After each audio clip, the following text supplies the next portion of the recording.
This meeting is being recorded.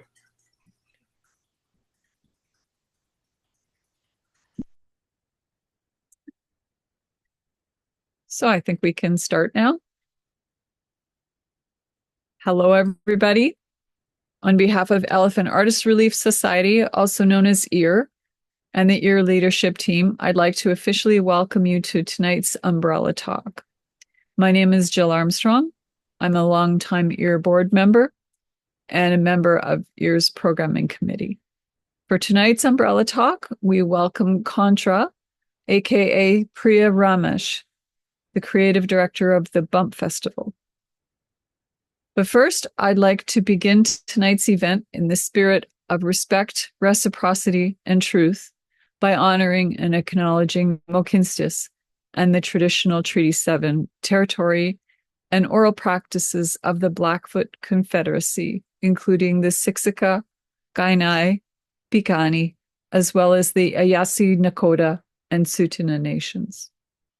EAR acknowledges that this territory is also cherished by the Métis Nation of Alberta Region 3 within the historical Northwest Métis homeland.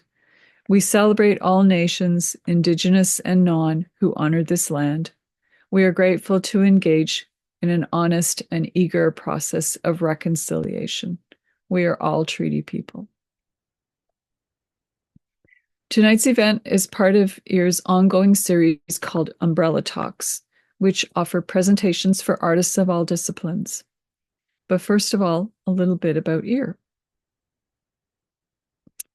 Elephant Artist Relief Society, also known as EAR, is a registered charity that provides practical resources to artists of all disciplines in Calgary and surrounding areas to help sustain their well-being and livelihood. This year, EAR celebrates 18 years of service to the arts community. EAR provides emergency financial relief funding to artists who are experiencing a medical or financial crisis. We also provide professional development workshops, such as the one you're watching right now, a twice-monthly online artist meetup on Facebook called Studio E, a wide variety of community resource information on Facebook and our website, and access to group health insurance benefits. As a charitable organization, we rely on grants, but also largely on donors, memberships, and fundraising to do much of what we do. You can help us by raising awareness about EAR, and if you can, consider becoming a member or donating online. 100% of every donation is allocated to providing emergency relief for artists in times of need. So there's just a couple last bits of housekeeping before we start. Throughout the presentation, we ask that you keep your mics on mute and your video off so there's minimal background interference. Please feel free to use the chat function to write your questions as they come up, and we will answer them in the Q&A portion after the presentation. There will also be a brief 5-minute break this evening after Contra has finished her talk. We'll have this break, and then when we come back, we'll have the Q&A. So when we get to the break, we'll drop a link in the chat to a feedback form for you to fill out. And we would really appreciate any time you can devote to filling out the questionnaire, because your feedback helps us to plan future programming in response to your wants and needs. During the Q&A portion, we'll address as many of your questions as we can until we end tonight at 9 p.m. So now that that's out of the way, I'd like to introduce Contra, aka Priya Ramesh.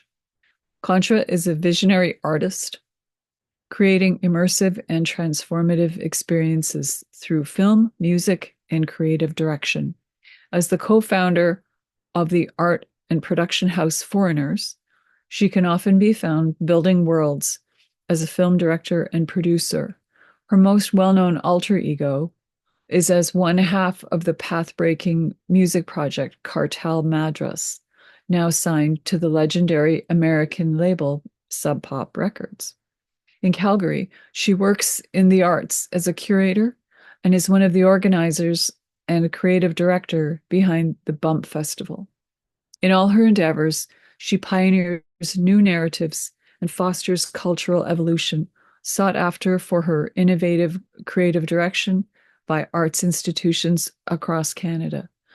She was downtown Calgary's inaugural filmmaker in residence through the Calgary Public Library for 2024 and named as Calgary's top 40 under 40 in November 2024. So without further ado, I give you Contra. Thank you so much, Jill. Hello, everybody. Hello, hello, hello. Very excited for today's talk. Just a thumbs up, maybe from Jill, that you can hear me okay? Yeah, you sound just fine. Okay, Thank you. great. Awesome. Cool. Well, I'll actually get right into it. Like Jill said, I'm the creative director of Bump. um, for a pretty small team, for those of you that know Bump. And for today's presentation, I'm going to walk through not just Bump, but kind of where we sit as a city when we think about the arts, where we're going. And a lot of what's informing me is not just my work through Bump Festival, but like Jill had said in my bio, I'm one of the co-founders of Foreigners, which is an art and production house in Calgary. I've worked heavily in music. I also work as a curator for different organizations. So I have my hands in a lot of different art pockets and a lot of different disciplines. And I think that's really informed how I look at the city and how I look at the future. And I think myself and a lot of the artists that I'm working with are kind of pushing Calgary in a new direction, may it be through music or film or public art. But Bump is kind of the lens through which I'm going to tell this story. We're going to talk a little bit about Bump's history, what's going on today in Bump, talk about our process as a festival, and I think in a way that's going to really help everyone understand how art festivals program and think about programming, especially today. And then we'll talk really about what do we look for in Bump? What is our specific process? What's all the things that are happening behind the scenes? Because a lot of people have a lot of questions about how things work. So, Bump, Calgary, public art. That's what today's going to be. Cool.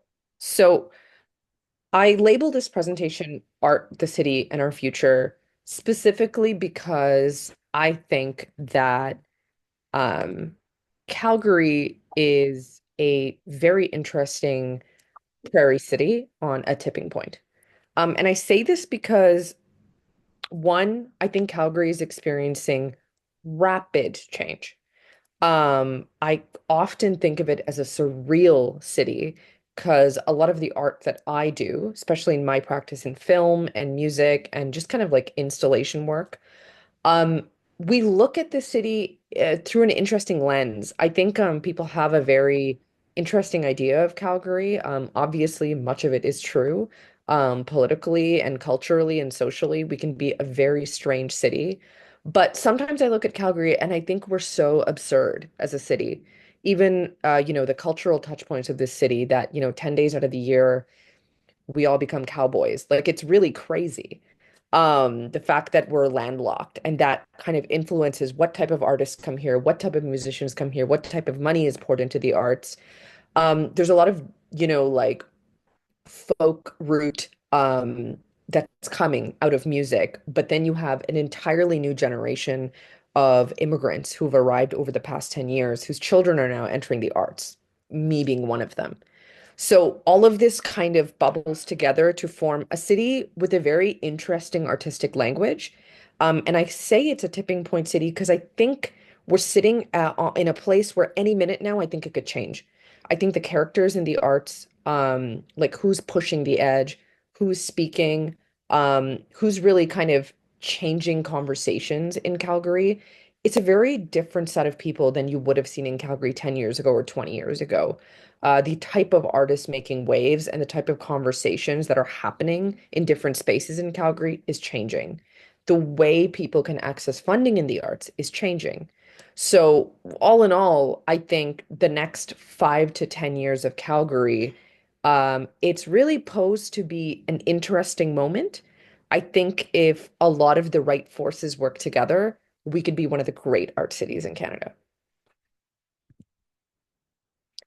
So, to give you a little background about Bump, in 2017, Bump Festival was formed. It was formed by an urban planner and someone who is just, a volunteer and a lover of like the city, Peter Schreiber and Peter Oliver. So they formed Bump in 2017, essentially looking at the city and being like, I think we need more art. What would it mean to bring more art here?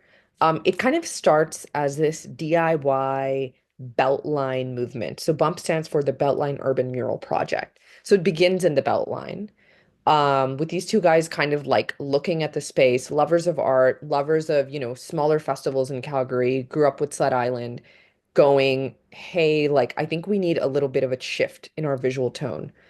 So this kind of citywide, this tiny neighborhood art movement is born, right?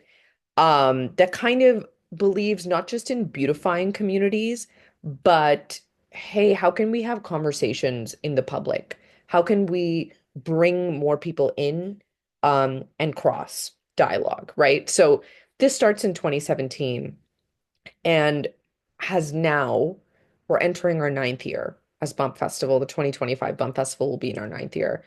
It has exploded into a citywide art movement. We reimagine public spaces, we have public conversations. It's gone from, hey, some murals on the Beltline to over 300 public art installations around the city. I think today we would be Western Canada's largest mural festival, just by number of how much we have programmed in such a short time. There's certainly mural festivals that are like more well known in Canada. Mural and Vancouver Mural Festival are two of them. But in terms of how much murals we have done, how many artists we have programmed, we're up there. So, a question that kind of lies in the work we do is looking at public art and thinking about what can it actually do? Um, People's first entry point into public art is, oh my God, it looks so beautiful. Like, oh my God, like I love how colorful the alley is now, right? That's kind of people's first idea or engagement with public art. Or it can be something, it's either super positive and related to beautification, or it's extremely negative. And it's someone having a very like adverse reaction to public art, like the Blue Ring. People being very kind of like, oh, I hate it. Why did we do that? Taxpayer money. Oh my God, it went here and there, right? These are the conversations that typically you hear about public art. And to be frank, both those conversations are fine. um, you need to engage with public art. It should elicit an emotion in you. It's okay if it's bad. Calgary specifically is an extremely vocal city about public art. People are quick to judge and quick to kind of express their opinions. But for us at Bump, that's fine, right? Like it's an interesting thing to see that. So when we think of what public art can do, right? Sure, at a baseline level, it beautifies public spaces, right? It gives people a certain feeling, when they look around them, right? And they're not just seeing empty walls. I think it's especially quite nice in a city that doesn't have a lot of historic architecture, right? I think it's very different when you go into an ancient city. But when you go to a city like Calgary, which is actually fairly new, when you go to certain parts of Calgary, the architecture can seem very brutalist. Public art actually has a, really intense impact on a city where most of our buildings are brown and gray. Um, Other things that public art can do that we have learned through Bump is one, it can negotiate change, diagnose social issues, and challenge inequities. My entry point into public art, before Bump, I was project managing a project in Chinatown called The Guide and Protector. It was someone from my collective who did that mural, Jay Sterling. And that piece was so controversial in Calgary. It was a Black Lives Matter mural in Chinatown. There was so much media frenzy around that mural. There was so much tension around that mural. We had to get 24-hour security for every single day that we worked on the site because we were afraid for our lives. It was quite intense. There was so much media scrutiny. There was people kind of, infringing on our site. It was such a crazy experience. It taught me so much about how public art has this kind of immediacy to it. People can react so emotionally to it. People can feel intense things. People can have intense conversations around what is allowed and not allowed in a city. That experience essentially brought me into Bump. After that, I was like, oh, public art is so powerful. It really holds a mirror up to a city and tells you who you are. It can also act as a portal. People are kind of forced in an instant to think about things very differently through public art. Other things that public art can do is it engages communities and it fosters civic pride. This is a really obvious one that we've seen. People rally around murals. People don't want murals to come down. People don't want certain murals on certain buildings. You can really become proud of your neighborhood. It has this kind of interesting way where it can create a third space in a neighborhood, right? So you might have never cared about your community before, but now with a piece of art, on a building, all of a sudden your neighborhood is your living room. Um, it's something that you see every day. It's something an artist has given you and your life. All of a sudden, how you engage with the space is very different. Um, at the center, a lot of what we do is we're creating opportunities for artists. It kind of boosts the economy of a city, especially when you think of like new people in tech and attracting energy from our neighboring countries. Why would someone from San Francisco and Seattle want to move here? You want to see buildings with beautiful art on it. You want to come to a city and go like, artists live here. Artists love to live here and work here. That's why I'm going to move here. It's interesting how much that has to do with people in other completely unrelated professions think about that when they move to a city. So, the more public art you have, it definitely kind of increases why people want to live and work and play. For us at Bump, it's, hey, how can we almost create an industry? Like, how can we create opportunities for local artists and national and international artists, and then create this kind of energy where they're all talking to each other? So now local artists can go elsewhere. We got a lot of questions at Bump on, like, why would you not only have local artists do the murals? That is a closed system. You want a festival like any other business, like a music festival, like anything else, where artists can kind of exchange ideas. You want a Calgary artist who's just starting out to meet a profound artist from Berlin who's 20 years into their practice so that they can meet and exchange networks. And maybe 3 years from now, this Calgary artist is painting a mural in Berlin. That's the idea. And then, what we love is it promotes exchange and new ideas. New ideas are born through public art all the time. New conversations come through it. And in some ways, public art signals to artists that things can happen here. uh, Representation on one level, but the more you see certain artists engaging in public art, it kind of informs you. And I've seen that just personally through art collectives popping up in the city, different type of artists being like, okay, like I see this energy, like let me put it back into the community. So since 2017, to date, we have programmed 152 murals, 250 roadworks barriers, and I'll kind of get into the difference between murals and roadworks in a little bit. Bump Festival is a mural festival, but it's also like a cultural urban art festival. So we also program music. We program shows. It's like an experimental art festival is what I would say, right? So for 2 weeks every year in August, for those that don't know what Bump Festival is, we have muralists from Calgary, across Canada, and the world come here to paint for 2 weeks. And kind of in tandem to that, we have programming happening. So for Bump, what that means is like one of our most kind of like celebrated events is we have a graffiti jam every year.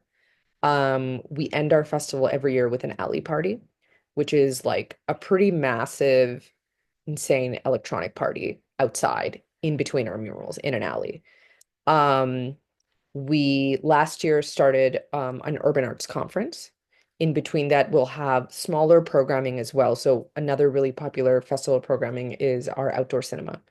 So, up on the rooftop in High Park, we'll have an outdoor screening of a film, um, other types of bump programming, workshops, networking events through that 2 to 3 week festival timeline.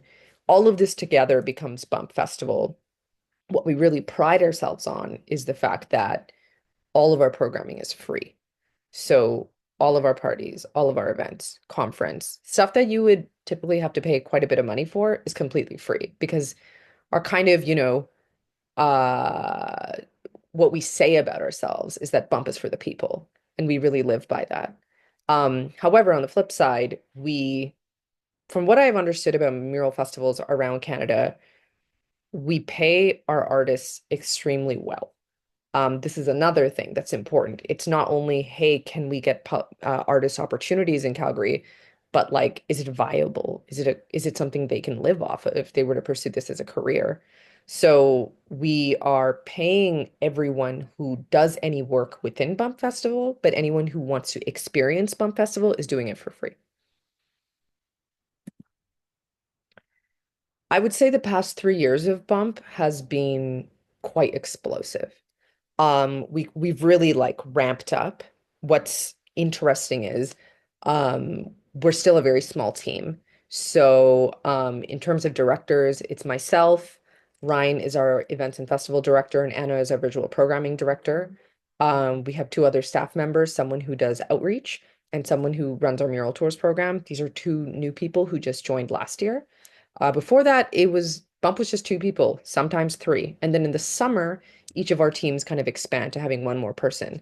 So it's an extremely tiny team with an intense amount of output. Anyone who works in the arts knows the way it goes. But in the past 3 years, these are some of the things that we've done. Um, it's interesting how many people still don't know this, but we have the tallest mural in the world in Calgary. We programmed this in 2022. It was by a German artist named Dime.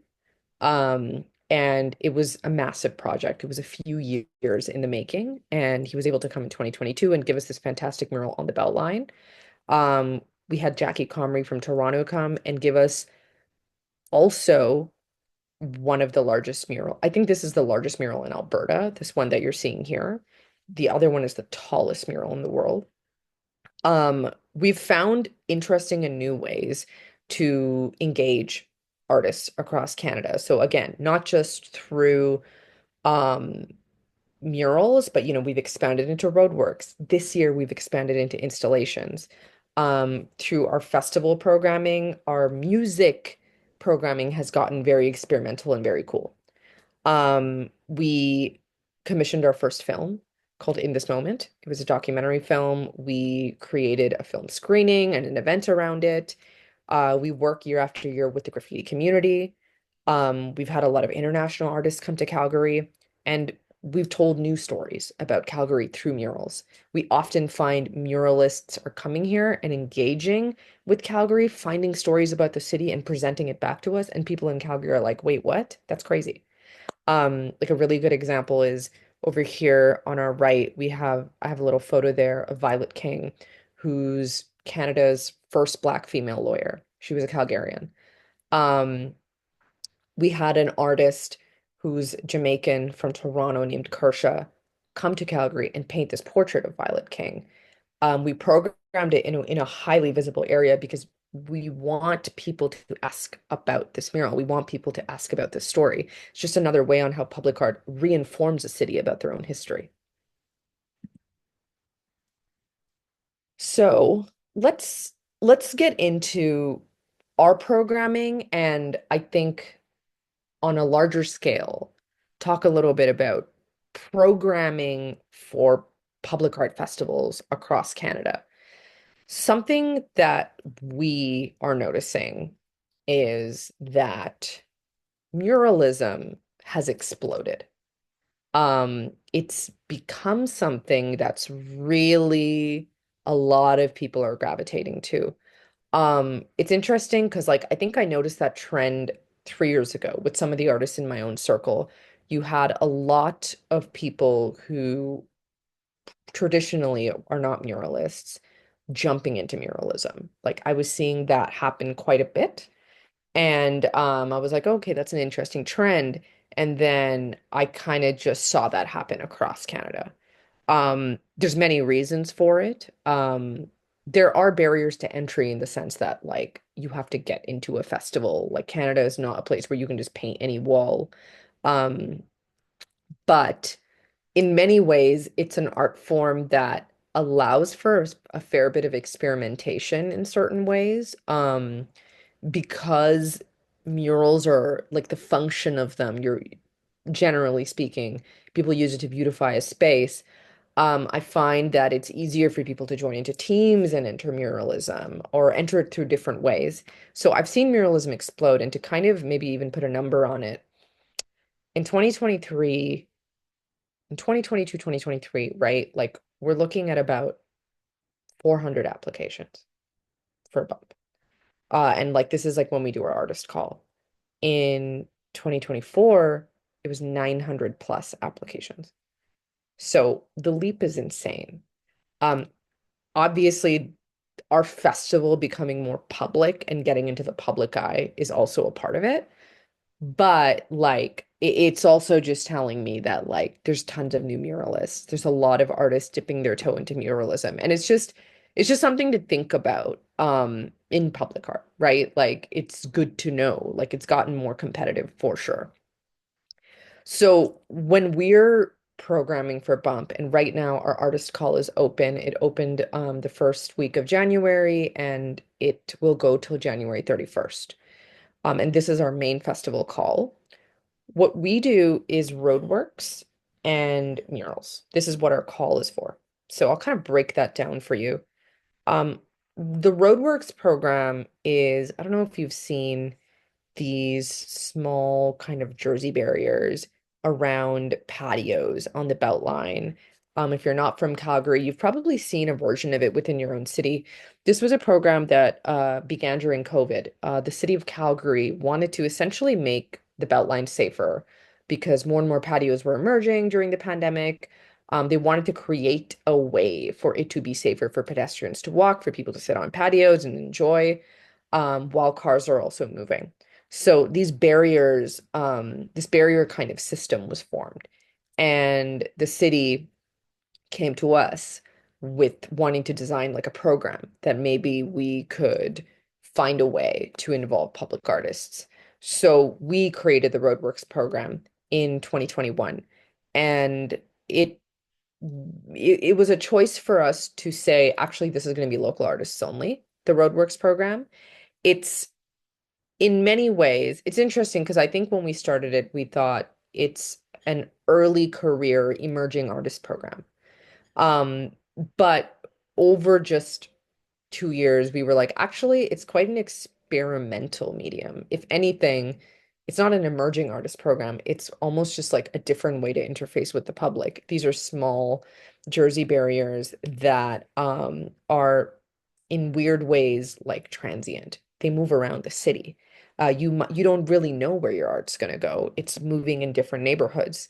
So it's become a very interesting and fun program, and now we have muralists who are very experienced also applying to it because it's just a different medium. And typically what we end up doing is like artists are given 2 to 5 jersey barriers. And every year there's usually about 60-ish barriers that are being painted. So if you go to our website right now, one of the streams that you can submit your application to is Roadworks. It's become a really interesting way for us to engage more local artists, especially those who are just kind of, putting their foot in the door for public art, maybe not ready for a mural yet, but want to even see what it would be like to engage in public art. Roadworks is super fun too because all of the artists are painting together on a giant parking lot for 2 weeks. So you have like 60 barriers on the lot, and artists are kind of in community. Like through roadworks, I've seen new collectives and initiatives form. I've seen artists who would never cross paths find each other through the roadworks program and then apply for a mural the next year. So it's been a very interesting thing to see roadworks artists like have a journey of their own. In 2024, we had 21 local artists making their public art debut through this program, which was super fun as well. Murals is the core of our programming.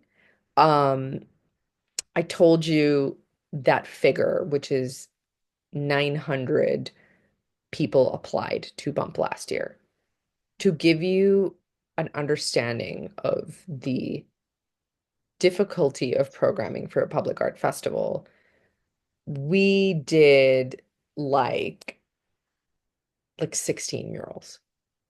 So like that's the jump.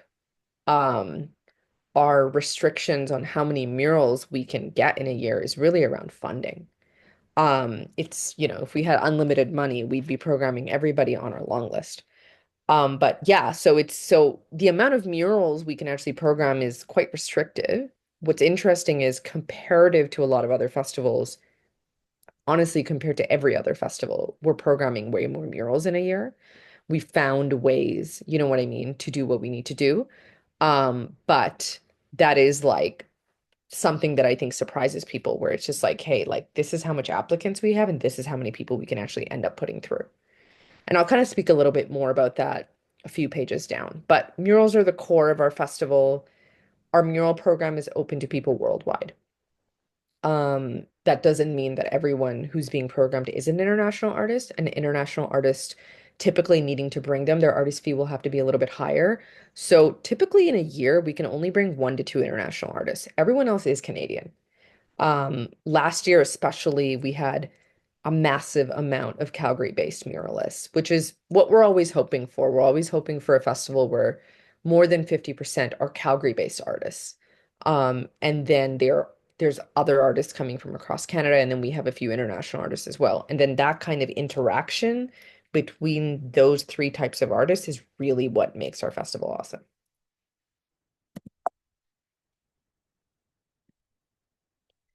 So I spoke about kind of the importance of what it means to us to build capacity for local artists. And I think for those of you who are not from Calgary, who are applying to other mural festivals, this is a consideration that I think most festivals will have, especially in public art. Um, it's not just because, oh my God, we only want to program local artists. Much of our funding is tied to being able to program local artists. It's something to just remember when it comes to public money and public art. I should say, if I haven't mentioned this already, we're not a program funded by the city. Bump is not like from the city of Calgary. The Roadworks program is the only thing we do with the city, but we our funding comes from a lot of different sources. It's, Frankenstein together through like different budgets and grants and private sponsors, private projects. So there's a lot of things that go into Bump. And I want to mention that because I think if you're a public art festival that's being funded by the city, the way you move changes.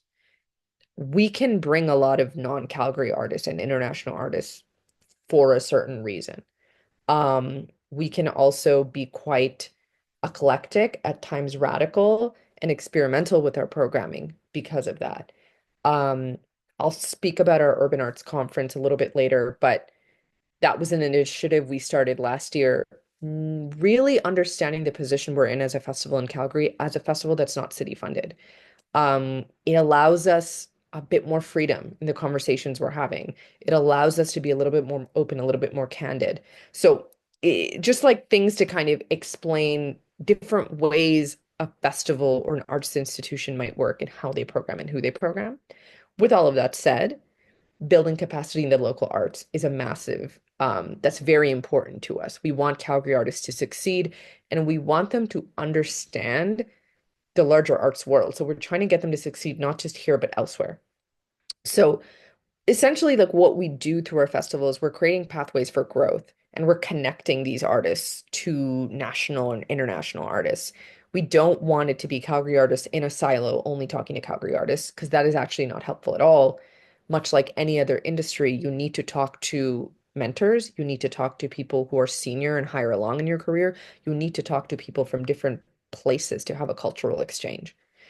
So just these are just some like fun statistics from last year. We had 41 local performing artists that were highlighted during our festival. We had 27 local artists that painted in Bump. 21 of our local artists were mentored. So if you're applying for a mural in Bump and you're put through, but you don't have a lot of experience in muralism, we will pair you with a mentor if you want. Um, we had 18 local visual artists painting their first public art installation through Bump as well. So lots of fun numbers for us just to look at to be like, okay, how are we actually like impacting these people? So let's kind of get into how this all works. I'm going to kind of walk you through this timeline so that as artists, you guys know how far, like how, you know, the timeline of everything. Like, like if you're applying in January, like when do we start thinking of applications? When are we starting the process on our end? So we begin in the winter of every year with a call for a jury. So for Bump Festival, there's us, which are the staff of Bump. We have directors, we have managers, we have coordinators that work for Bump. We have our board members as well, which is the BNA. But for actually assessing the applications, we bring on a jury. And most likely, any festival you are applying to will have that jury. Or for instance, like I do a lot of programming related to performing arts, if there's any performing arts artists here. I was on Debaser, which is a festival in Ottawa, their programming committee for the last 2 years. I was a part of their programming committee. So kind of similar to the jury, we're assessing and looking at the applications coming in. We want a separate jury from our staff for many reasons. One, we don't want to be making all the decisions. We certainly have a say and we certainly can advocate and give input to the jury, but we would like our jury to actually not be members of Bump. We want our jury to be artists, art leaders, community members, um, folks who have experience in the arts. And we especially want a jury that's well-rounded, not just in their experience, but who they represent. So that becomes really important for a city like Calgary, because if you are having a jury of all one type of person, you will have just one type of artist that gets programmed over and over again. We need a checks and balances jury. We need a jury that can catch each other, right? Like, especially when it comes to artists who are applying from equity-seeking communities, you need a jury member from that community who's able to look at an application and advocate for it, right? So that you don't have artists always falling through the cracks. Um, you need a jury member who can speak toward certain artists and say, hey, their application might not be perfect, but they have massive community impact. By programming this artist, it will have an instant impact on the community. It will make 30 more artists from this community apply next year. Those are things that are really important to us as a festival. We're looking for that because public art is not just something that happens in a room. It's something the city has to engage with. It is the art form that non-artists engage with every day. So we're looking for so many things when we're programming for a public festival. It's like, yes, the cool, interesting, experimental, radical art. Yes, new conversations. Also, okay, like if it was in this neighborhood, would this artist make sense? And okay, like in this neighborhood, maybe it's not a good idea to program this artist. Maybe they're not ready for that level of public scrutiny. There's so many things that go into how we program, and having a jury that's experienced, well-rounded, and representative is going to really help. Um, the jury is also something we change every year because, again, a jury has their own biases and their tastes, and we want that to keep changing. So, it's something I've noticed. I've been facilitating the jury for a few years now, and if you have a jury with people who have a background in graffiti, you're going to see way more graffiti that year in bump, right? So you're like, if you are a certain type of artist, it will reflect in how you program, in how you deliberate, in how you assess an application. Those things really matter for us as facilitators in the jury. We are taking in everyone's opinions, right? Like, and they're ranking these applications. And keep in mind, they have to rank this year probably over 1,000, right? And we're kind of like splitting it up for them. We're going, hey, here's like Canada muralists, here's roadworks, here's international muralists, like totally different conversation. So we do this call for the jury with that in mind. So people apply. There's certain people we might invite to the jury, just based on what we've seen of their work. Their name might have come out a lot. They might be a star in the public art scene. So it's a combo. Ideally, we also like to have a bump artist alumni on our jury. So who's gone through the process, who can speak to words, like who can kind of, I think it's really important to have a muralist on your jury so they actually understand the art form. Um, so call for jury happens in the winter. Then in January, our artist applications open. And that's the phase we're in right now. While the artist applications are open, we are interviewing jurors. So we take the formation of our jury extremely seriously. We are essentially treating them like they are also applying like artists. We interview them, we vet them, because you don't want a juror who is not opinionated, who's not going to tell you what they think. You need someone who's able to hold their own and speak towards these applications. You want a juror who understands your city and actually has, some sort of opinion on public art.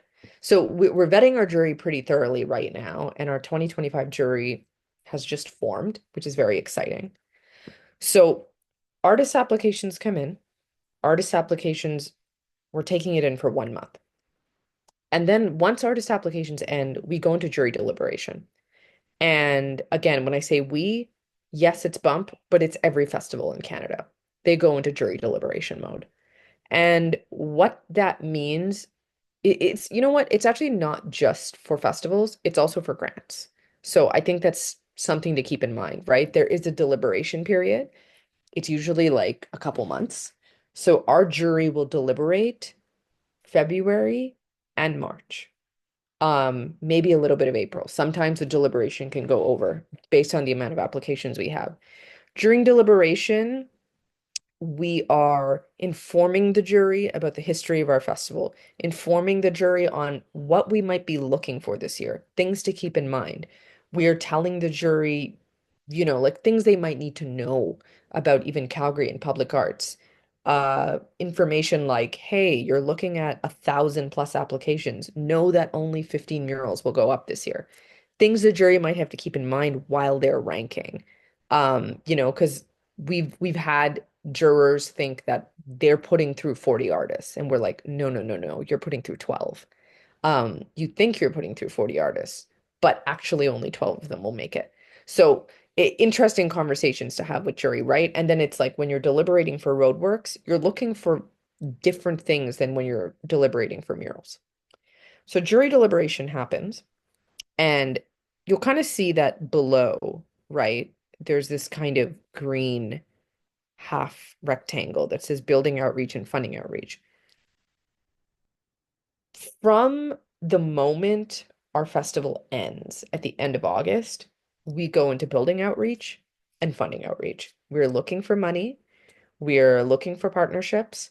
We are looking for buildings that will have murals. We're looking for venues that we're going to have our festival. That begins the minute the festival ends. So that's kind of happening in the background right now, right? And sometimes that'll be, hey, we go through our index of buildings that want murals. Sometimes it's like a month of us literally walking through the city, going like that wall, that wall, that wall, and then following the trail to see who owns the building. What's interesting about this work is you quickly learn that some people own all the buildings.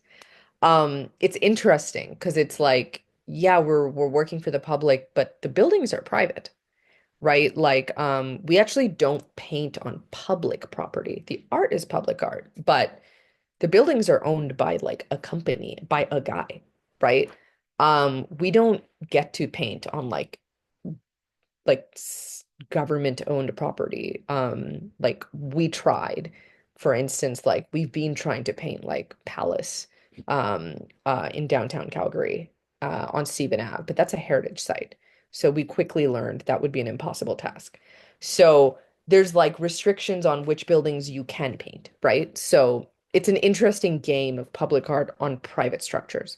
So what we do is we're trying to find who these owners are so we can talk to them and go, hey, will you donate your wall to us?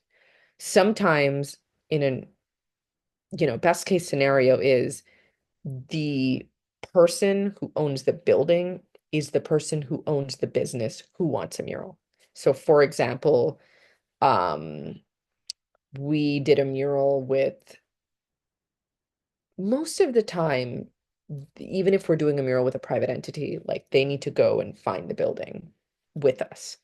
It's very rare that like a hospital will be like, we want a hospital mural painted on our hospital. That like never happens. It'll be like CBC being like, we want a mural and we're gonna help fund it, but like it won't be on the CBC building. It'll be on a building they find. So we are working on building outreach for most of the year, right? So after the jury's deliberating, and let's say once the jury has gone through all the applications, they get to, let's say, a long list of like 40 artists, right? From there, we go into building pairings. After artists have been paired with buildings, and I'll get into this a little bit more, but after buildings have been paired with artists, invites go out to artists. Um, More building pairings happen because like artists can reject a building, artists can reject an invite. We might have to resend a building a list of artists. While that's happening for murals, in May, Roadworks kicks off. While Roadworks is happening, we start working on like contracts, concept art, and approvals for our actual murals. We do some final changes, and then in August, the festival begins. Muralists are painting for 2 weeks. We have our, events and stuff happening for 2 weeks, and this kind of runs for, it's 2 weeks, but really it's all of August. Like it runs over. It goes into the very beginnings of September. Things can happen, artists can come in late. There can be like flight changes and project changes, but that's where this is the ideal case scenario for us every year. Now, when we are accepting applications, what are we looking for?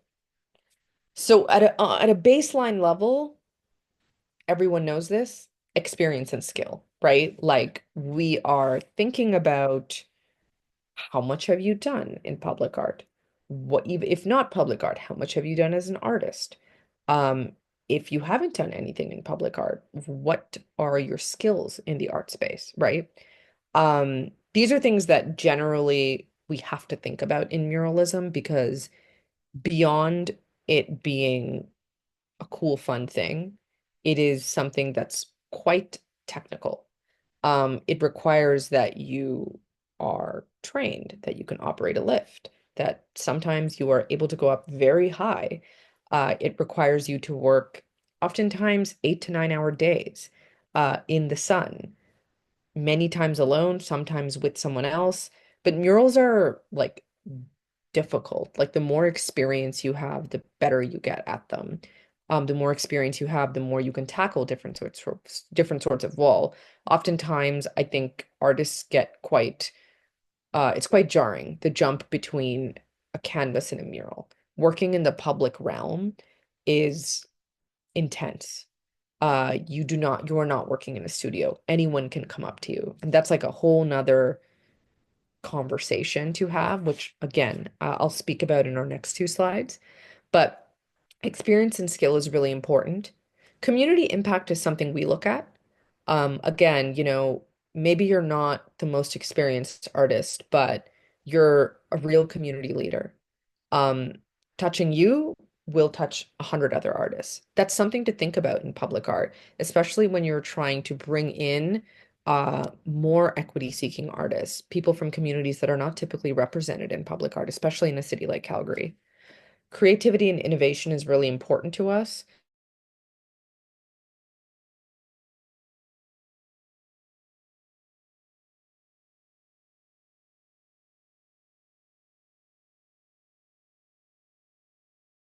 So it's really increased.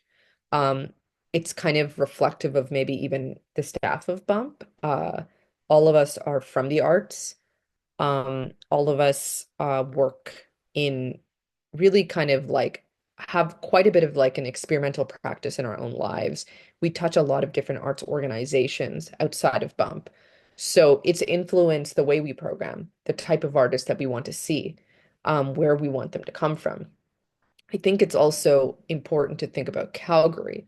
So 9 years ago, it was very hard to convince a building to donate their wall to us because they were like, why would we do that? Why would we give you a wall to paint? Now a building is like, oh yeah, please paint our wall. You know what I mean? Like the appetite for public art has changed. People understand that you can create business around your public art. Your building will suddenly become a landmark, and people will want to come and see art outside of your building as they come to grab a cup of coffee.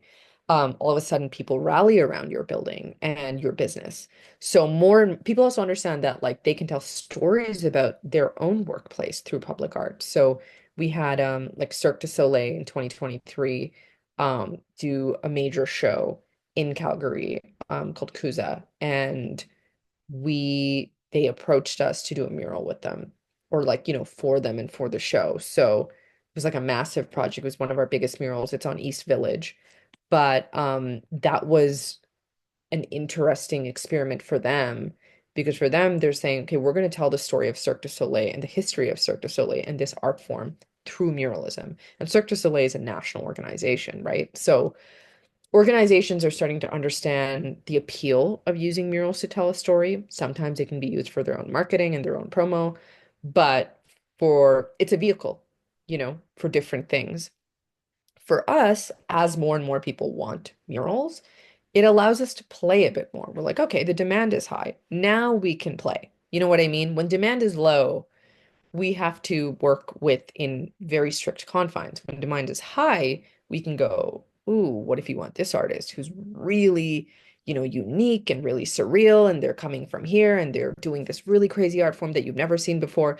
Now we can have those conversations with buildings. Now we can be like, the more interesting the art you have on your building, the more eyes are going to come onto your building. So it's interesting to have those conversations with buildings and people in the public and funders, but we're definitely looking for innovation and creativity in muralism. Um, Inclusivity, cultural representation, and social relevance are also important to us. We think about, you know, has someone from this community given us a mural in Calgary? Um, is right now like should their story be heard? And if so, where, right? When we're thinking of artists, we are also thinking of where we can place them in a city. So it would be a disservice to have an artist from a marginalized community create a mural and then be in like a hidden alley, right? You want new ideas and new representation to be in high impact zones, right? But at the same time, you for us at Bump, we're always thinking about protecting the artist, right? Like we don't give out artist info. We like all media comes through me and then goes to the artist. It goes, "Hey, do you want to take an interview? This is what you can expect." Public art can be extremely dangerous if you are doing a mural that the public doesn't agree with. If you are presenting a political idea in your mural that the public doesn't agree with, it can be quite intense. And something to think about when you are putting an artist in a high impact zone is, are you an artist that is media trained? Are you an artist that has experienced the media scrutiny before? Can you handle it when 50 people come to your mural site and look at you painting and ask you over and over again, what are you doing? These are all things to think about. It's so much more than just, hey, paint a mural on this wall. Um, social relevance is something to think about as well, in the sense that I really do believe that the cultural zeitgeist is something to consider as a programmer and as a festival organizer. Like, what's in the water? What are people talking about right now? We just created a new program through Bump that is a little bit more, it lets us kind of play with that social relevance a bit more. It lets us make a call to artists that is reflective of our current time and era. So I expect this year's, and I see kind of political, cultural, social, economic concerns and conversations being spoken through murals all the time. It's interesting, like there's certain years where artists are not talking to each other, but it feels like they are. There's a year where I like to talk about the pandemic artists, right? It's like that 2020 to 2023 era, so much more of murals about fantasy and myth. And it's like, right, that's so interesting. It's like you're showing a world that isn't in front of us. Like, what does that mean? Right? So much more ideas on portals coming through in murals. Um, Last year, the last 2 years, I would say, tons of murals around environmentalism with an eco focus. There's a real anxiety around climate change that I'm seeing in artists, and they're vocalizing it through their murals. So these are things that, like, even early, we're looking for when we're looking at your application. Is there something, a conversation you're trying to have as a muralist? Is it a conversation that we think needs to be had right now? If so, like, we would love to program it, right? Not everyone needs to apply with a concept, but sometimes when an artist has like a clear, line they're exploring through their work, that's always interesting to us as a festival. So, your portfolio, when you are submitting it to a festival, a mural festival or an arts festival or a gallery, this is very basic, and like I'm sure much of you know this already, but I'll still kind of walk through it. I think it's helpful. Um, I think it's helpful because I think you'd be surprised by how many portfolios I see with lots of this stuff not in it, when applying to a mural festival. So this is just the basics, right? Like, at a basic level, we need to know who you are. So that is your bio, which is, who are you? What is your experience? What is your current practice? Um, an artistic statement goes a long way. This is kind of like, what are you doing right now as an artist? I find that for artists who have been working in the arts for 10 years, 15 years, 20 years, your practice is changing a lot. And for us, just by looking at your previous work, we actually don't know what you're doing right now. So like this has happened a lot with like, oh, we'll program an artist based on like their work from like 5 years ago, assuming that is their current style. And then the like concept, and then the building will also choose them, assuming that's their current style. And then the mural design they submit is like absolutely not that. It's based off like something completely new they just started exploring, which wasn't even in their portfolio. So I think it's important to be like, this is my current exploration. This is this is my current series. This is like, what I'm doing right now. This is my practice right now. Um, I think that's helpful. I think it also like lets people know beyond the bio, like a personal statement, like what are you exploring as an artist? What do you have to say? Right? It doesn't have to be like radical and political. It can be whatever you want. It can be a specific style that you're exploring. It can be a specific history that you're exploring. It can be a specific, type. It can be a specific type of material you're exploring, right? Like it could literally be, hey, I'm only working in this medium. I'm only working in oil right now. But that's interesting to us to know like who you are right now. Technical information is really important for mural festivals. So like, do you have your certifications? Can you, do tall walls? You'd be surprised by how many like muralists are like, I'm afraid of heights, which is like something that is very important for us. Like we need to know that. We cannot program you on a wall that's 90 feet high if you are afraid of heights. You know what I mean? So technical information is also just helpful to know, like, are you good, right? Like all that you'll need when you to hit the ground running is insurance and approval. But that doesn't mean that if you don't have these qualifications, you won't be in our mural festival. Most of the artists don't have these qualifications. We tell them what they need to get. They need to get lift certified. They need to have, be safety trained.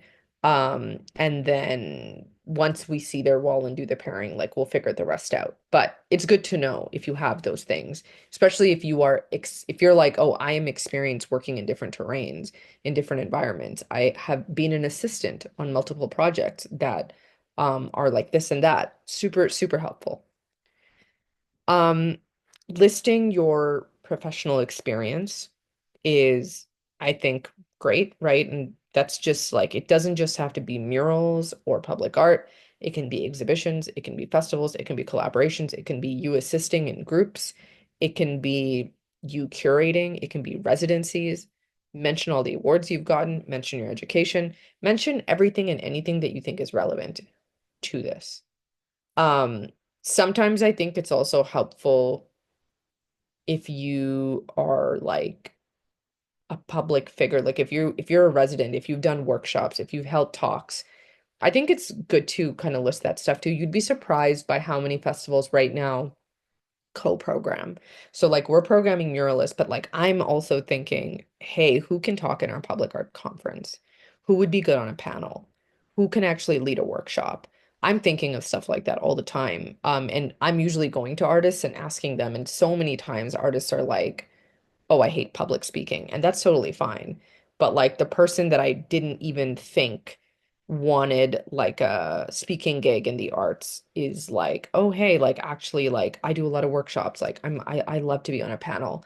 So I think like actually like putting that out there on your portfolio is very helpful for festivals right now. Because again, programming is happening in multiple forms all the time. You never know who's looking at your portfolio.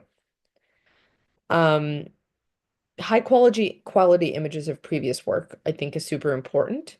Obviously work that is relevant, so like murals and public art, but honestly, more than anything, people want to see that you are skilled, that you're creative, and um you're a contemporary artist. So any work that you have done that you have great imagery of, I would put it on there. Like people who've never done murals before will sometimes just apply and just say that. And it's like, we need to see something. Like it's okay if you've just been, a private artist who has done like small scale canvases. That's okay. Like typically like as programmers and our jury, like we can look at something small and kind of have an idea on like if it's something that's scalable.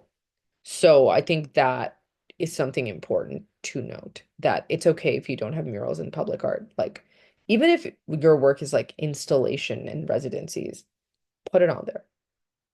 We just want to see something. And then lastly, like concept sketches and proposals, not required, but always goes far. Most people are not applying with concept sketches and proposals because, you don't know the size of the building, you don't know where you're going to paint, you don't know what you're going to do. However, I think if you are like, I think it's like kind of good to have a series that you're working on. If you're like, if I were to do a mural this year, like, what am I exploring? Even if it's a mock-up, um, of like some stuff you're working on right now that the public artwork or the mural that you would be programmed to do would kind of resemble it.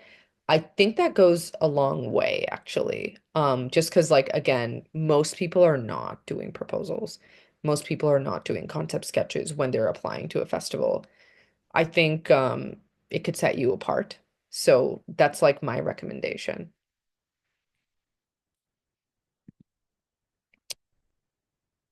So this is like something to keep in mind, that being longlisted in Bump Festival and in many festivals often doesn't mean you get a mural. You need to get shortlisted. So once our jury goes through all the applications, we have about our long list of artists is usually about 40 to 50 artists.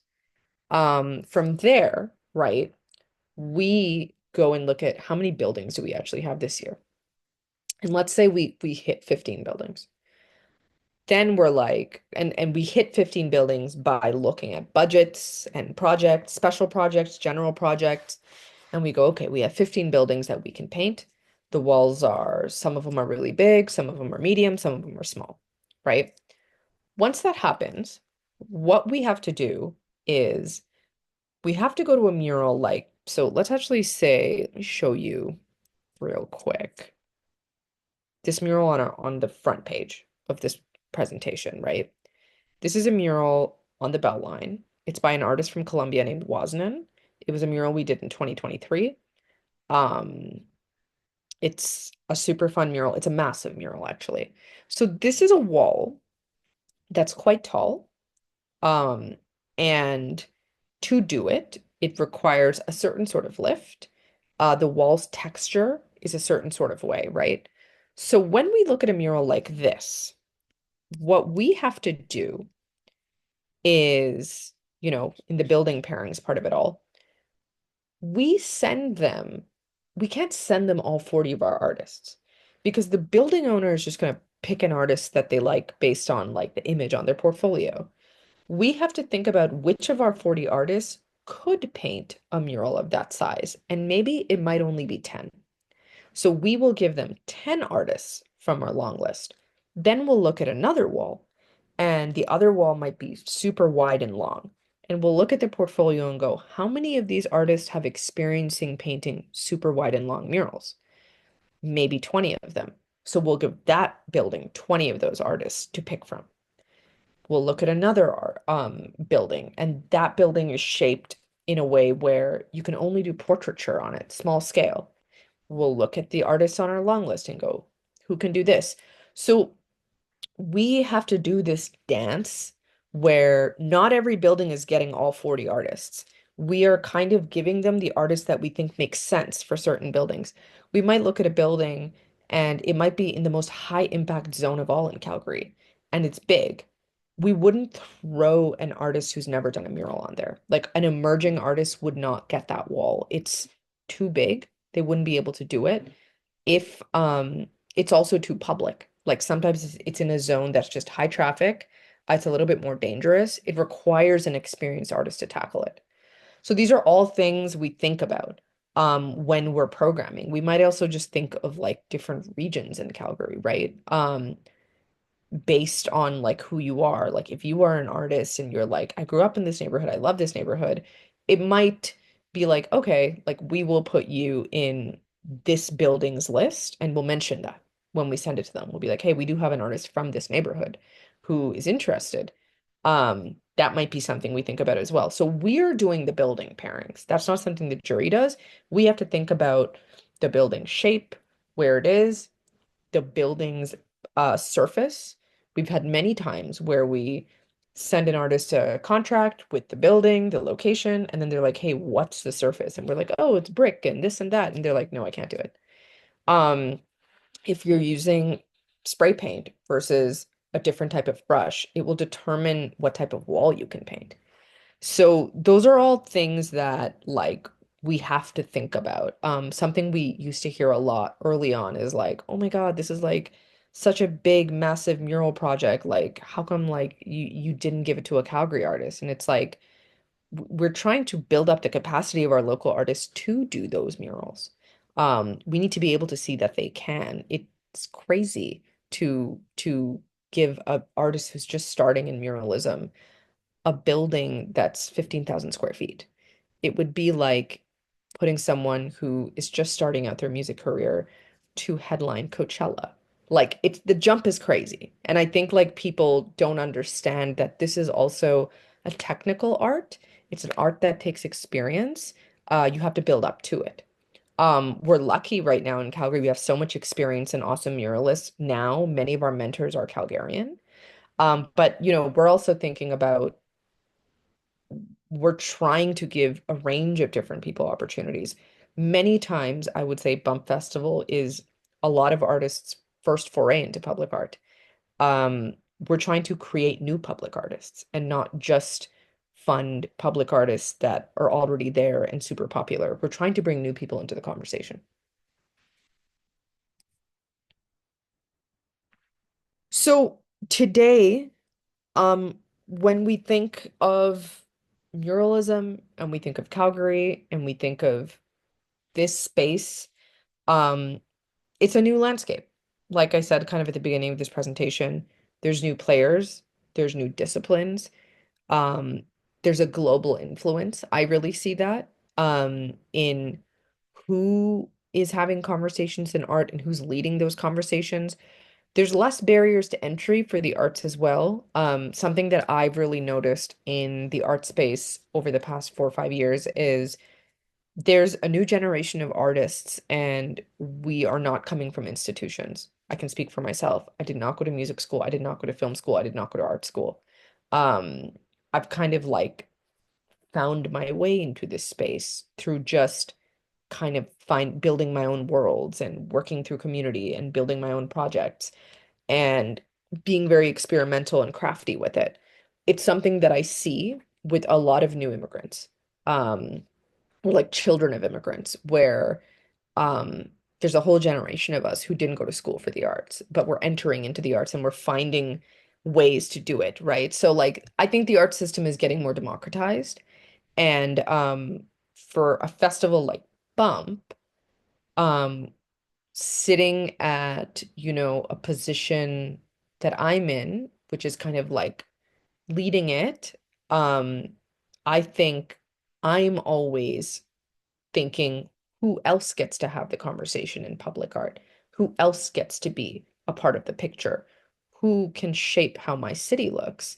Can it not always be the same people? I think that's incredibly powerful, and it's something I try to do as a festival programmer.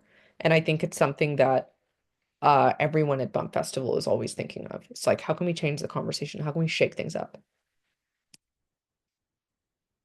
So this year, like in 2025, I would say we've grown quite a bit as a festival since 2017. I joined Bump in 2021, but we've gone from public art and public spaces, and we want to give artists opportunities. We've gone from just that mandate to let's have some really interesting conversations. Um, let's embolden the public arena, right? Like I think we are trying to be a major player in shifting how people look at Calgary. We see Calgary as a city that needs some re-architecting, and maybe the architects or the artists. That's something that we kind of talk about a lot in Bump. We use our festival to play and experiment with these ideas to find new avenues and paths to make these changes. Um, so in 2024, there's a few new things we started beyond just the general festival. Um, we started the Muster Point project. The Muster Point project is something that we did a call for in December, and our artists have just been selected for it. We're going to announce who they are next week. This is an installation project. We're playing with temporary public installations, converting a space a little bit more experimental. This is the first time we've given artists a prompt. We've asked them to respond to a subject matter, which was the muster point. Playing with ideas of emergency, and gathering and assembly and chaos. I think those are really in the zeitgeist right now, and we wanted to experiment to see if this is something that people would bite at, and it was really awesome. We had a ton of applications of proposals for this art install. So it's something that if you guys are in Calgary or in the surrounding areas, this is a project that will go live March to April. It's going to be super fun. It's going to be super weird. That's what we're trying to do with this. We started the Public Arts Symposium. It's really called the Urban Art Conference, and we test ran it last year for the first time within our festival. It was awesome. Typically, public art, urban planning, architecture, design. These conferences they have a heavy price tag of like sometimes like well over $500 to get in the room. We wanted an incredible conference that was completely free. So it was a 2-day conference. We had it at Platform Calgary within our festival. It was awesome. We had incredible speakers. We had some great panels. It was fantastic. And I think it's something that we wanted to do as Bump because we were like, we can curate conversations that maybe other entities can't. Specifically because we're sitting on like 9 years of public arts knowledge. We're sitting on over 300 public art installations. There's so much we've seen. There's so much artists we have learned from. There's so many stories we're holding on to, and we're like, we need to find a way to have this knowledge go back into the public and also have a way to kind of have radical conversations around public art, right? Like, we're an organization that can host a panel about like revolution through public art. We're an organization that can host a panel about graffiti art and criminalization and how that should end in Alberta, the criminalization of graffiti artists. There's some like edgy conversations that we think at Bump we can kind of host and curate that maybe if you were an entity that whose hands were a bit tied based on where you're getting your funding, you might not be able to have those conversations.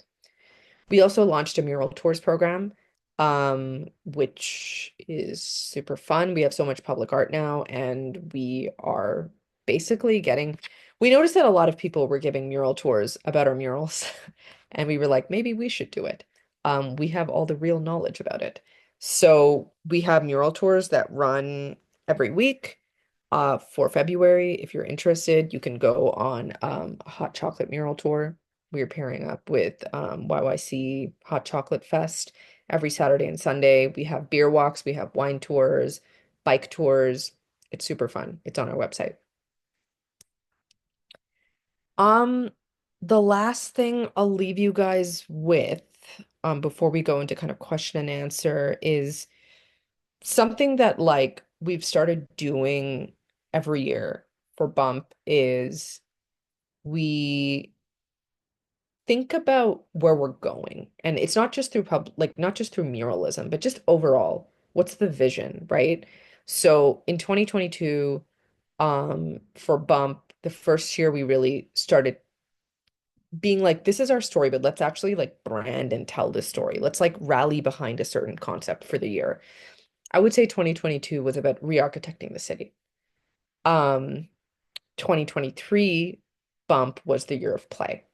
So we thought about play in different ways. Like, what does it mean to play in art? What does it mean to play through muralism? What does it mean to play through our programming, right? Like thinking about the retention of our citizens through play.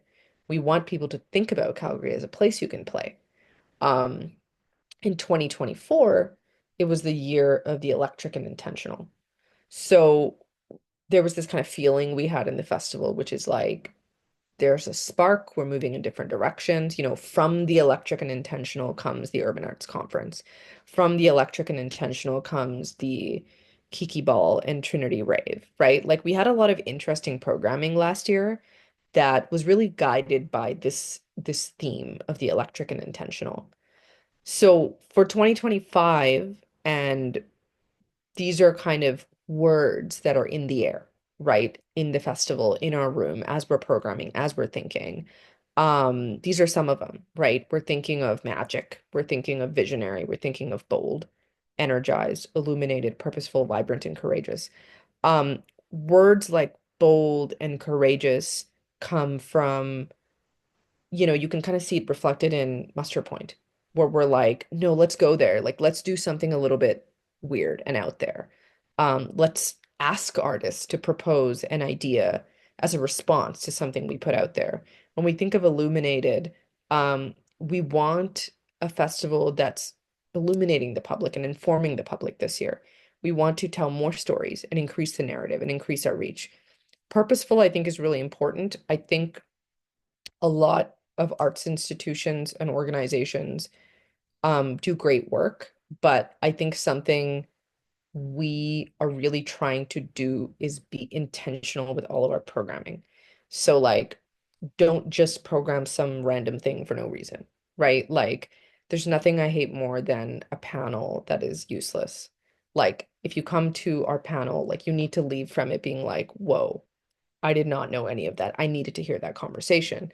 So there's this kind of purposeful energy that I think we're really trying to bring into our festival, that like every single thing you go to, it could be a panel, it could be our conference, it could be our alley party, it could be our graffiti jam. It just has to give you something that you're like, I didn't even know we were doing that. I didn't even know that was something that we were doing here. I think that's really important to us, to feel like we're not just doing whatever we want in the public. I think it has to have like a real force to it to hit the public in a way that matters.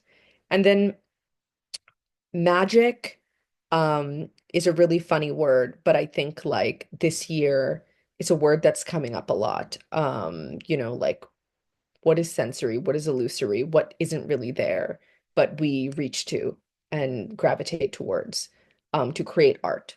So you might even be seeing like bits and pieces of this being reflected in our artist call and some of our branding. But these are kind of words that are in the air right now. We will likely kind of stamp down on our theme for the year pretty soon, and it'll be something that we likely tell the jury to think about, right? So, like this presentation that we've given you guys is a very similar one. We'll go to our jury before they start assessing applications. Yeah, but this is kind of where we're at. It's a super exciting year for us at Bump Festival. Again, ninth year, growing quick. I'm terrified of how much applications we're going to get. Honestly, truly scared at this point to see how much it'll be. But obviously, like we're growing and that's an awesome thing. I think we're doing really cool work in Calgary. I think we're touching really, really, really incredible artists who I would love if, 10 years from now, people are like, oh my God, like we have that person's mural in Calgary. Like that's the conversation we want to have. We have just master artists coming and painting here, and I think more people need to know about that. Yeah, that's the presentation. Um, I think we might do a break, Jill. Let me know if That's we're right. doing. We're Yeah, going to okay. have a 5 minute break. By the way, thank you so much. That was a fantastic talk, Contra. Thank you so much. Um, so we're going to have a break, and in the meantime, if you could please put any questions you have into the chat, and Marianne will be putting the feedback form in there at some point. And like I mentioned before, we really appreciate your feedback. And so think a little bit about the presentation you just heard. That was a lot of information. Um, and yeah, think of a good question for Contra, and we'll be back at 8:30. Thank you. Thank you.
Okay, so I think we're back from our break now.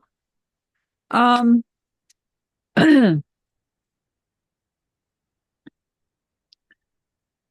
First thing I'd like to mention is if is has everybody had a look at the feedback form? Like I said, it'd be really great if you could fill that out. That would be awesome.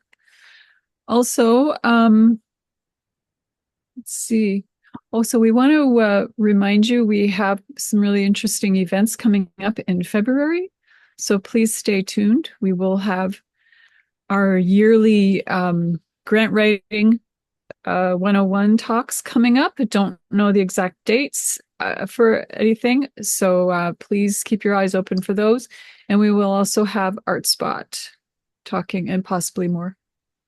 So Contra, let's see here. We have, sorry? No, no, I'm just looking through these questions. Yeah, there's a lot of thank yous. And then here's one. What are some more common pitfalls in new unestablished artists applications other than not specifying current practice or showing most current work? Something that, so there's a couple. One would simply be that they don't have any experience painting in a way that interfaces with like, I don't want to say the public, but it's like something I notice is maybe this would be a better way to say it, like that painting is not a practice of theirs. Um, we have a lot of emerging artists who we have a lot of newcomers to muralism who are just like, I just want to try out art. Which I would say you shouldn't like test out a skill through a festival. You Hmm. know what I mean? Like you should practice your skill and have a couple projects under your belt. And when I say project, I don't mean like a big fancy mural. Like it might be something as simple as painting a door in a building, you know? Like you need to have some sort of practice because there's hundreds of artists with a practice who do this to live, right? And like we're always going to pick the artists who actually like take this seriously. It's not about how much experience you have. It's more like, is this something you are pursuing as a profession, right? Like it's not like a fun thing to test. Like it can be, but you should test and try and tinker on your own and then apply to the festival. I don't think you apply to the festival during the this is my first time picking up a brush phase. Do you know what I mean? And like you'd be surprised how many people are doing that. There's also like, you know, folks who maybe like your medium is completely digital art and you're trying to make the leap into painting, right? And maybe it's for roadworks, maybe it's for muralism. Um, that's totally fine. I see so many artists who jump between mediums, but like the first time you jump can't be through bump. Like Mhm. you need to have jumped and like painted something on your own. It's okay if like those projects were like free or you were just taking up work or you're like, I'm just going to be an artist assistant for a muralist so I can say and put this on my resume, right? There has to be some sort of experience with the art form for us to be like, okay, this is a serious contender, even if you're super new to it. Like there has to be something there for us to be like, right, like this is someone trying to develop their career as an artist. In terms of their experience has to be somehow relevant. Yeah, And yeah. yeah. And if it's not relevant, find the experience through your channels, right? Like if it's not like you should have tested out Mhm. with painting before you are confident enough to apply to the festival to get paid to paint, right? Really, yeah, for sure. Okay. Next question. Do artists have to sign up every year for the Bump Festival, or do you keep them on for X number of years? So yes, artists have to apply every year for the Bump Festival. However, um, something that happens quite often is like, so let's say like, like whatever, like 1,000 artists apply to Bump 2025, and we're programming them. And then let's say we get a special request, like an organization comes and it's like, we had this in 2022, Parks Canada. They were like, we want to do a mural about the white bark pine, which is an endangered species. We want to do a partnership with you guys and do a specific mural, but we want the mural to preferably be from an Indigenous artist. Um, we could do a call and have artists apply, like for that specific call, which we did, but we also curated from our database. So sometimes we will curate for a special project from the database of bump artists. So if you've applied for bump and you've kind of been longlisted, you're in our database forever. So opportunities might come up outside of the festival that has a very specific ask, and we might be like, oh, this artist is perfect for that. And we will put you on the short list for that project, even if you haven't applied that year, if you're in our database. But for the main festival, we ask that artists apply every year. Okay, sounds good. Okay.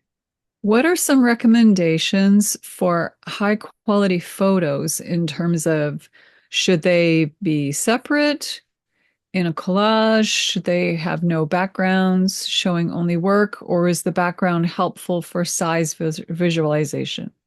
Yeah. I think for size visualization, so a few answers to this. Like, I think it's when you painted like a public art piece, like a mural, we do want to see how big it is.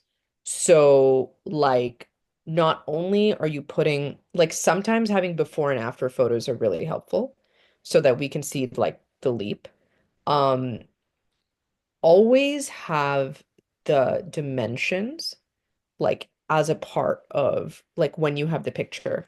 So like if we were looking at a standard page, right, in a portfolio, um I would say you could fill that page with like 2 to 3 pictures, right? If you want, you could fill it with one really big pictures. There's no like, oh, you can only have one photo per page, or you can't have a white background around the photo. All of that is fine. I think it just has to look clean, the information, right? It's like, can I see the photo? Can I see the title? Can I see the year that you did this? Is it a special project? So it might be like the mural title, comma, the year, the size of the mural. Oh, it was 25,000 square feet. Oh, I did it for Vancouver Mural Festival. If I have that information, great. If it's clear, right? I would say like don't pile up a bunch of like if you're doing two different works of art on one page, just split them up in a clean way so that it's like clear, right? A collage is not recommended.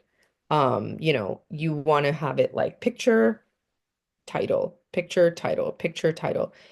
Obviously, if it's for like an installation, you might have a different way of arranging it, and that's fine. If it's like, oh, I have 6 pictures from this installation that I did, it's a special project, there's many different, like moving parts to it, that's okay. You can put that on a page and organize it how you will. I think you just want like someone who has no context when they're seeing a page. They're like, what am I looking at? Like, do I know if this is just a large canvas or is it a mural? So you're saying an important thing to consider is clarity. Yeah, very much so. Cool. Thank you. Okay. It sounds like Bump's culture and values are quite open and inclusive. Gauging by the way it was talked about, I get the impression that Bump is open to rather new, fresh and new artists with not much experience. Yet when you talked about the qualifications and things that you look for in applications, I couldn't help but feel really intimidated. What would you say to someone who is very enthusiastic to start up a career as a muralist, public artist, but has no experience whatsoever? Would I still be encouraged to apply? I thought of starting out with roadblocks as a first step. So typically, it's a great question. I totally understand how all this information and our kind of criteria can seem really intimidating because, like, on one hand, it's like we're open, we're inclusive, we want emerging artists. On the other hand, it's like, here's the tallest mural in the world, here's all these world-class artists. It is a festival that has a lot of different skill levels of artist painting in it. Um, if you have never done a mural and you have no public art experience, I wouldn't be like, apply to do a mural. I would say apply to do roadworks, Okay. right? However, like my answer would change if you're like, but I'm a painter. Like I have a lot of experience in art generally. Like I paint, like I've been doing shows and yada yada yada, or like I have a private practice where I paint and here's all the stuff I can show you of my style. I just haven't done public art. Then I'd say there's been artists that have never done a mural who are just painters that have gotten like murals from Bump because their skill level is just really high that we know it'll transfer. Like the way they use a brush, the styles they use, even if it's in small scale canvas, we can kind of tell that it would Mhm. transfer. Um, so it kind of depends on if you currently are a painter. Another thing that I encourage you to do if you are like, okay, I want to put my foot into muralism, but I have not done any murals, apply to be a volunteer this year. We, pair volunteer painters with muralists. Sometimes muralists are coming from like Toronto and Montreal and they don't have help here and they don't know people here. And they could use an extra set of hands. So we had like three of our murals have like rotating volunteer painters last year who just wanted experience painting. That's a really great way to go about it. So I would encourage you to apply to Roadworks if you are like, I am an artist. Like, sure, I'm not painting publicly, but I paint and I have a certain style. And yes, you should apply to Roadworks. That's good advice, and I also like the idea of arranging to be a volunteer. Yeah, That's perfect because then you actually get hands-on experience. totally. Totally. Awesome. Okay, next one. With 800 applications, it feels more like a lottery than a jury. How are selections finalized by the jury or staff? Wait, I'm not seeing that question, but um with 800 applications, sorry, repeat the final part of the question. Is it how are they finalized by Yeah, it's staff? how are Um, selections finalized by the jury or staff? so the jury has like a really robust ranking system. They're Mhm. not just going like, hey, I like it, hey, I don't. They have to go through every single application and rank it. And then, and we have seven jurors. So after it's ranked, the rankings are re-ranked into highest to lowest.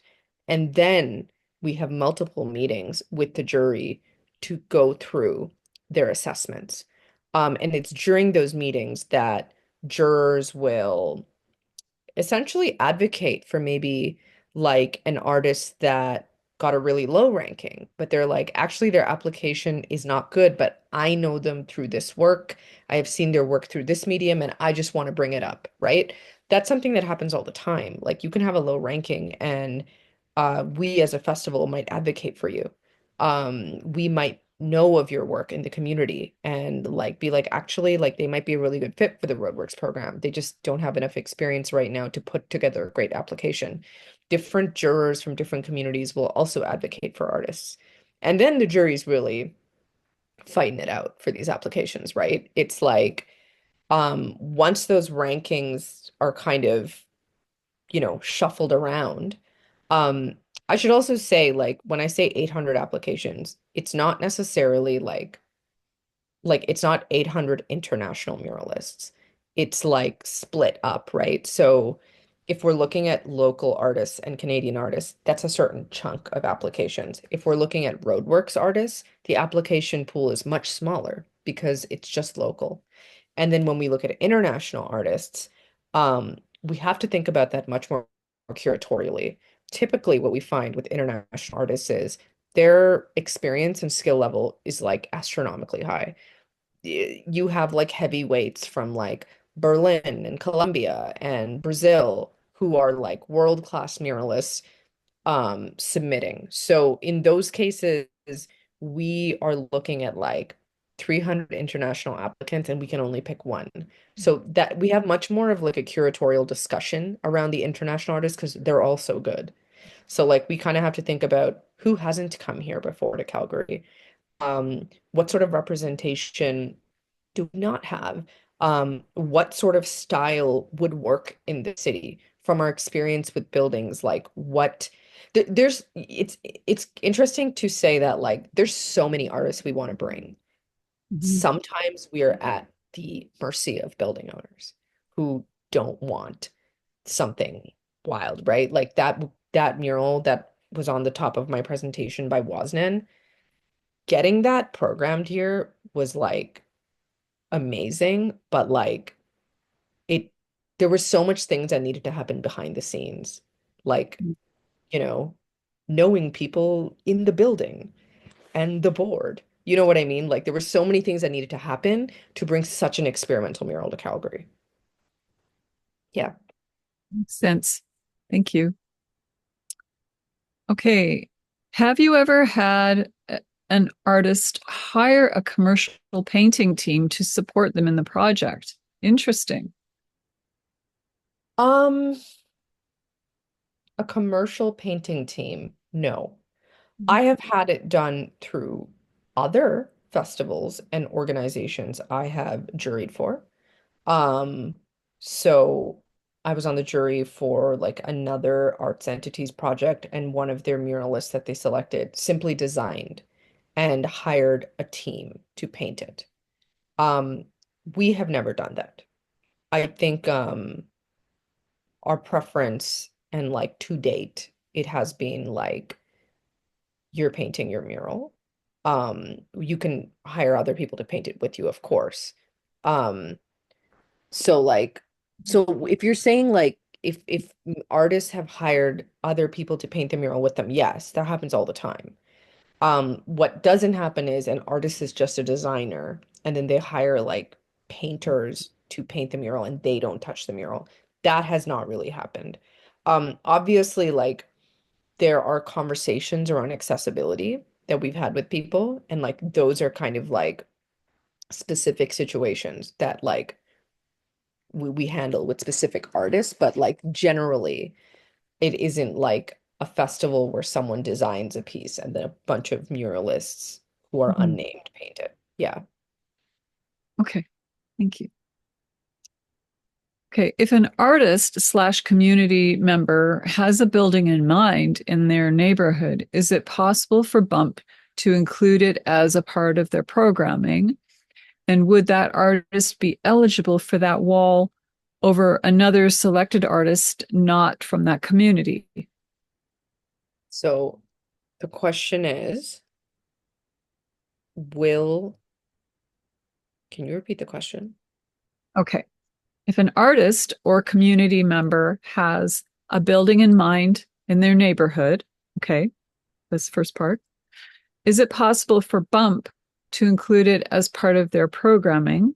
So that's the first part of the question. Hmm. And then would that artist be eligible? I'm assuming that it's an artist who Yeah. has the An okay. artist with a building connect Yeah. being like, hey, can I paint the building? Yeah. Um, And would that artist be eligible to paint that wall as opposed to another selected artist not from the community? um, the artist would be eligible to paint that wall if they were juried in. And can they, I guess the question is, can they say, if you select me, I want to paint this mural on this wall? You can ask, right? And like if we think it makes sense, we will put it in front of the jury, right? Like we've had buildings who um we've had buildings that, we give them a short list of artists and then they're like, we actually know that this artist is on your short list this year and they're not on our pairing list. Can we have them? Mhm. We've had that happen, right? Because people are always talking in back channels. And we might be like, uh, actually no, because like they can't actually do your wall despite you being friends with them. Like they're not like there. Or it sometimes we've had, buildings be like, we want this artist who did this building last year. Mhm. Um, and it's like, um, I think the conversation really changes when the building's paying us, right? Mhm. So if it's a private mural and it is a private project with a very specific creative brief, um, it shifts the nature of how we're doing it. It shifts the amount of power you can have into the project and who you actually select for your wall. The buildings are donating their wall to us. S- Um, Oh, sorry. yeah, no, go ahead. If it works that way, then if it's a private thing, then is it actually part of the festival or does it become just a private thing all in its own? The private thing is still a part of the festival, because we don't get the building doesn't, even the funder doesn't get to tell the artist what to paint. So Mhm. we don't do commissions. We will work with you to find the artist and still do things according to procedure. And like, if it's like, for example, Parks Canada, we knew the creative brief was around an endangered species. Mhm. So, on some level, we needed an artist who is doing a mural that's related to this subject matter. Cirque du Soleil, right? It was like that creative brief was like, okay, so we know the circus arts is a part of this. And we Mhm. know you're commemorating this national institution and this organization, but we still are like, you can't tell the artist what to paint. You can say yes or no, right? You can be like, hey, we don't want that. But it isn't like we don't do commissions. We like to really give the artist the freedom on what they can paint. I think that's really important to us, but the private kind of buildings and projects do end up becoming a part of our festival if it's falling within the August. What we end up doing is like we will put your logo on the mural so people know that you were partially funding it. Okay, thank you. Yeah. Okay, so are lifts provided or does that come out of the artist's budget? And do you have spray paint sponsors? Lifts are provided. That's something we cover. Mhm. And we do have spray paint sponsors. Okay. Yeah. Uh, I realize only chosen artists will be notified, but if an artist is longlisted but doesn't make the cut for the short list, does the jury let the artist know they were longlisted? We used to, we don't anymore. Um, just because it's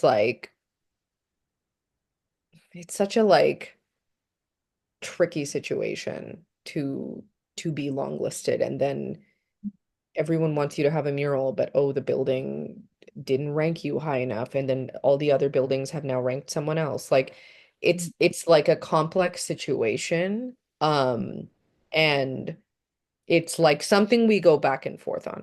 Like sometimes we might, sometimes that's not really like, it's kind of like depends on where we're at in a year. Like sometimes we might based on a few moving parts.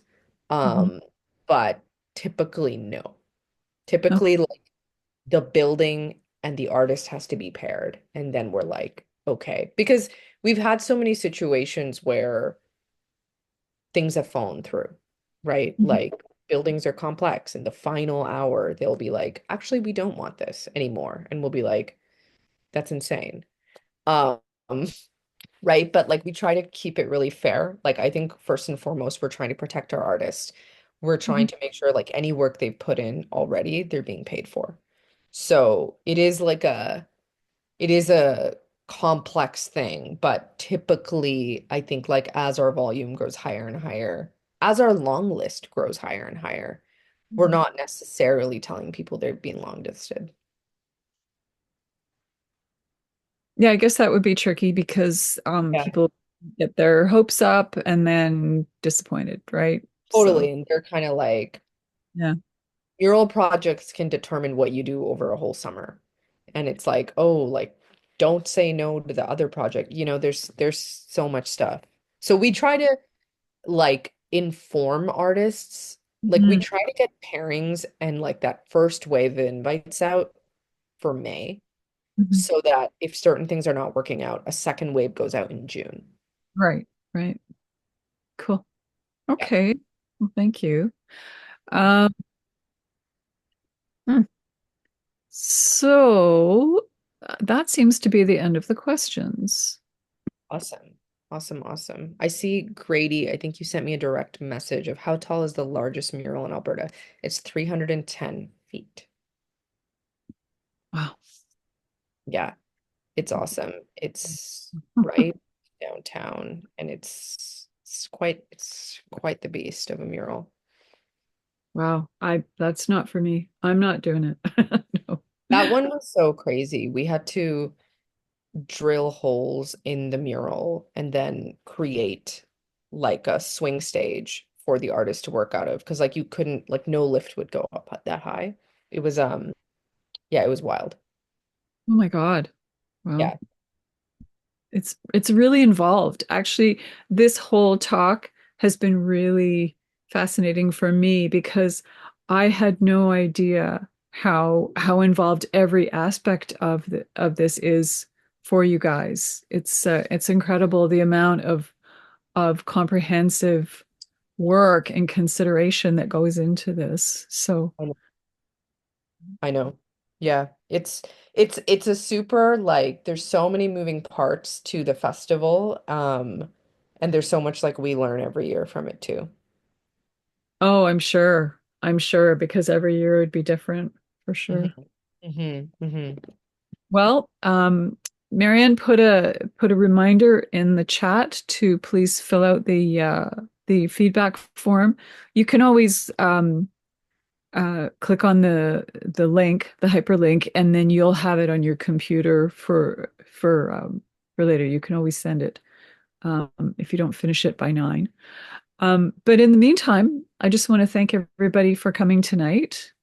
I hope you enjoyed this. It seems like you did from the comments in the chat. And thank you, Contra, for an amazing talk. You were Yeah. very Thank you guys for coming and listening. Follow YYC Bump. If you're applying, you have 10 more days to apply. Come to our muster point stuff. All of our stuff is free. So this summer will be packed and it will be amazing. Subscribe to our email list if you want to get first dibs on all of our things. right on. Okay. Well, thank you, everybody. Have a good night, and thanks again, Contra. And good luck Bye. with the festival. Thank you so much. Okay.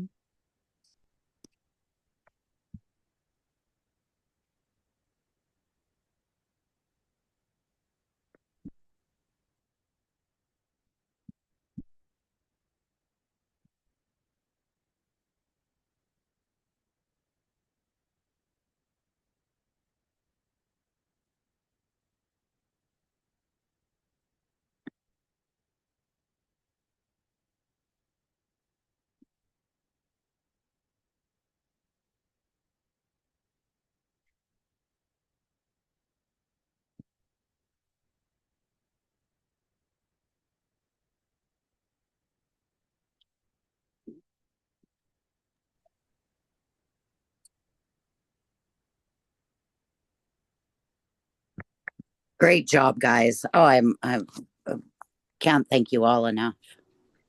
Just us Oh, now. yep. Oh, Thanks. fantastic. Yeah, that was amazing. She was an incredible speaker. Mhm. Really was. Wow, what a mover and shaker that woman is. I mean, oh, that was awesome. Oh, good. Good, good. Anyways, I'm glad I got to sit in what I could. You guys did great. Thank you so much. I will be on an airplane tomorrow morning. I'll be available till about 10 o'clock. My flight leaves at 10:15, and I will be back on February